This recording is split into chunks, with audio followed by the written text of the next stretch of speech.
So I think the first thing I want to emphasize is that I'm putting forward some ideas here. I don't corner the market in this, and there'll be people in this room who will have their own view. And I would encourage you to share that.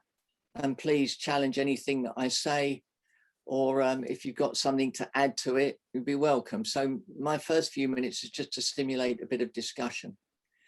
So what I want to talk about is this thing called unconscious bias. And just to distinguish it for a moment, for those of you in business, you'll all be familiar with, we find our demographic, the who we're trying to reach, and then the psychographic, why that person buys. But the psychographic tends to be more conscious, because I used the example a few minutes ago with somebody, you can target the Rolex. If anyone's got a Rolex, you can just put your arm down, but you can target the demographic and the psychographic, that's in that market for buying the smartwatch, the BMW, the ultimate driving machine. So, but it's what about the things that we don't really think about at a conscious level? And I was doing a workshop yesterday, because I don't particularly look for it, but I'm doing quite a lot of diversity and inclusion work in Canada at the minute. And we've snowballed, and we're doing quite a lot. Now, there've got to be people over there that know how to do this stuff as well as I do, if not better. And I asked the question why we were getting so much. And the single answer we got was that we're giving people permission to get it wrong in the meeting. So if we're doing some training to create a safe space where people can ask and not feel as though they're going to be vilified and put down. And I think it's a really important distinction for me about all of this, is to not jump down people's throats when we don't agree. And if somebody says something offensive out in the wider world, of course, that's a different matter. But in the context of us having a discussion and in business, I think it's really important that we somehow create that space. And that's my experience anyway in that. And the other thing is this thing called cognitive dissonance, which really in plain English is where we get a challenge to accept something because it doesn't fit our values. And the example I always use, and you can call this confirmation bias if you like, is that and politicians and political parties do this at every election. A classic example is you ask a group of people in a particular constituency whether they will accept it if the Labour Party increased taxes.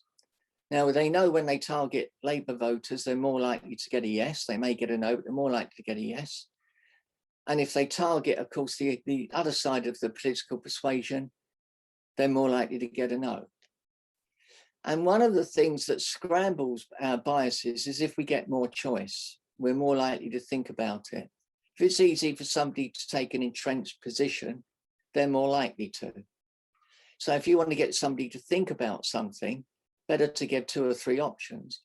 You don't need to convert the people that you've got, your raving fans anyway. They're going to come to you pretty much whatever you do, unless you really screw up. And you're probably never going to convert the people that don't link to you, don't relate to you, don't want anything to do with you. So it's the tranche in the middle. And again, using the politics analogy, that of course is where everyone places their attention. So for us in the market of businesses and approaching clients, it's being able to sort of get a bit deeper under the skin of it. And one of the things that it's easier to do now, of course, that we couldn't do in the past, is to literally ask our market, ask our potential clients, if we're talking about the business aspect. Because the only way you'll really find out some of these things is by asking people, and asking them in a way where if you want to find one answer, ask several questions. So you give them a lot of choice and you're more likely to get some truth. And the big challenge with this is in the name, unconscious.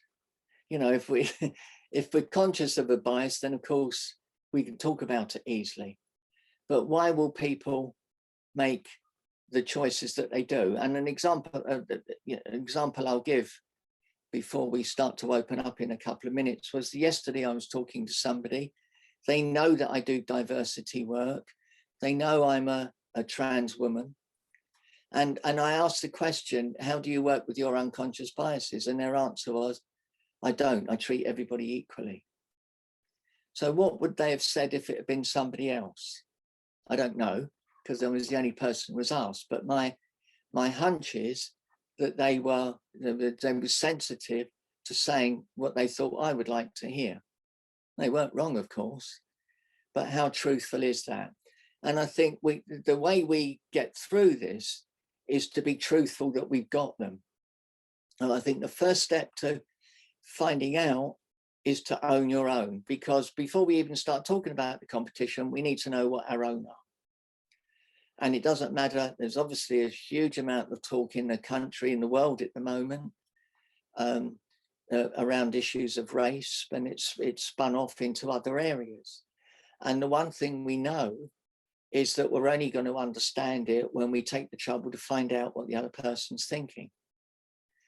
So I think it's a challenging topic because it's not easy to quantify it and say exactly what it means to us, but we can find out by asking people. So if you're in an organization, ask the people in the organization what they think of you. Give them the space. Well, are they prepared to do it?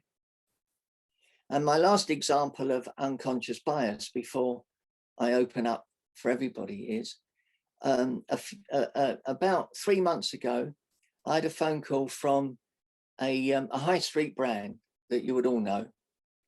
And I was asked, I understood I might be able to write a policy for them on diversity and inclusion with particular emphasis on gender. Would I be prepared to do that? And they invited me to comment and have a phone call with them. And on my phone call, I said, can I just check? Because I think what you're asking me for is to do an update of the policy you've already got. And she said, no, we don't have one. And I said, well, I think you find you do, because I wrote it 4 years ago. So what we knew there was that they knew they had to do something, those people, 4 years back, and the personnel had all changed. So they did their policy and they put it on a shelf. And I think that happens with a lot of issues, race, culture, religion. People know now that they can't just get away with it. It's in a tick a box. So how do we get through that and understand what's really going on for the person that we're talking to?